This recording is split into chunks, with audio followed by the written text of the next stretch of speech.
Let's go to our signal screen and see if we can find another example. So let's have a look at the pound Swiss franc. Say that we had missed that trade. If the market had moved quickly and we'd been unable to get in, then we could do exactly what we did for the US dollar Swiss franc, providing that our stop wasn't hit and that our limit price wasn't hit. So let's have a look at the chart of the pound Swiss franc.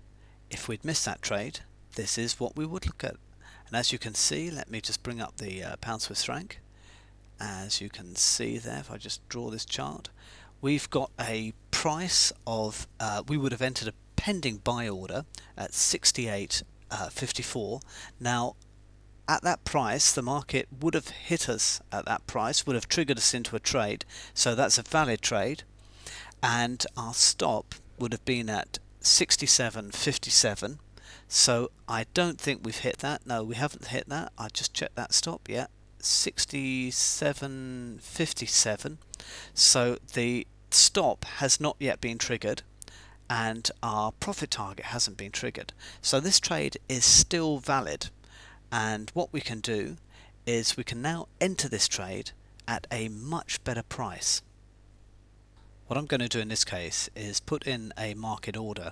Basically, because the market's moved away from our original entry but hasn't triggered our stop or our limit price, I can buy at a better price, and I'm going to do that. So I've just entered a market order, but I must make sure that I use the same stops and limit targets that my system generated for me. So I'm just going to set the stop price in there at 67.57. I just checked that. Yeah, 67.57, and I'm going to put my limit in as well at 679.20, and I'm just going to leave that trade now to either hit my limit price or else give me a timeout signal, and I'll just close it manually.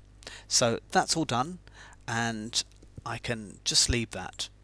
As you can see, we got in a cracking buy price, and all we've got to do now is just wait. Now what I normally do when I get into a trade is I ensure that my stop order or my reverse trade is in place.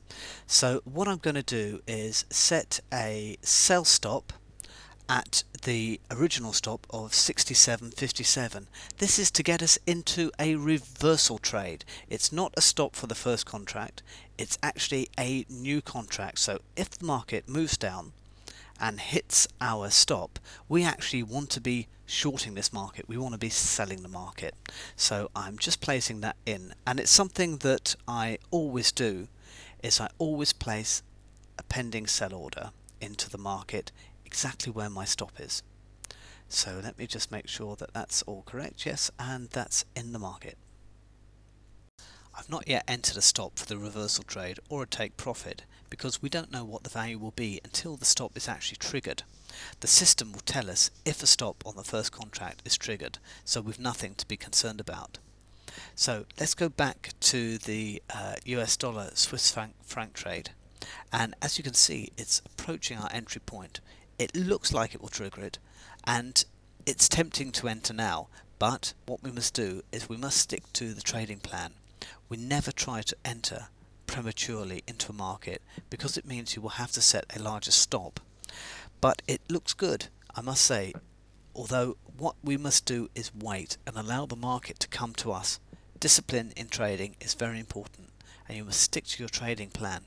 The system generates you exact entries and exits and take profits, so following them is of prime importance. The only deviation is if, as we've shown you, cases where your entries are still valid and you can get in at a better price or the same price.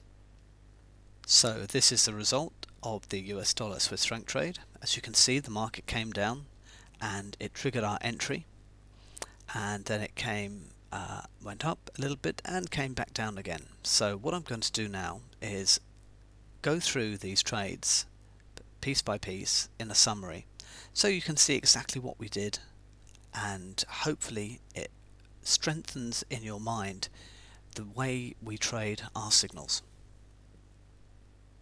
Okay, what I'm going to do is run you through a summary of what happened today. So this is the US dollar Swiss franc. So in the morning, about 8 o'clock, we got our first entry, which is the first blue box. And if you had missed it or the price had gone a little too fast, don't chase the market, let it come back to you. Then as long as our profit target and our stop had not been hit, we could still have this as a valid trade. So that was our missed entry there, and the market then shot away from us. We never ever chase the market, never follow it, let it come back to you. It usually does.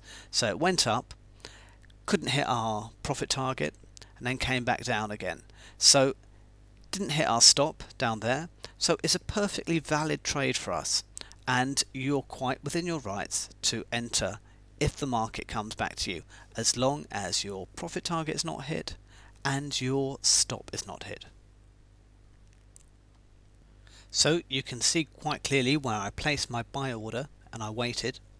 So at the point that I got filled, I immediately went and placed an order to reverse and sell the market where my stop position was. So if my stop at the dotted red line was hit, I would then be selling that market.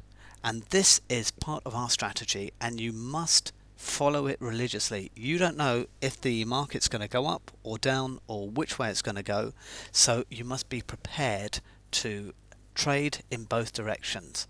And by placing your orders in the market, it means you don't have to quickly scramble if 5 or 6 signals come in at once. Everything's already set, and this is the beauty of the system. You can just set it and then forget it. So we had a nice run on that market from the second blue box there. That's where we bought in. Now we're not going to close this trade until either our system tells us to close or we hit our limit price. We just leave that trade alone. Now let's have a look at the pound Swiss franc. As you can see, the blue box there is our original entry that we missed in the morning. We saw that the entry price had been hit, but the stop had not been triggered and the limit price had not been triggered, so the trade was still valid.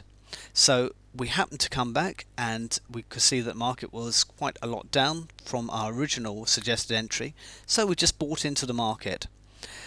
We had a very small stop, and I'm just holding that trade now until we hit our limit target, or until I get a signal from our system to close out the trade. If you go onto the site, you can see the results for that trade, which was the 30th of April 2009, in our archive section. Everything's recorded there. You can see how well our system performs. It really is an excellent system. You just have to follow the rules.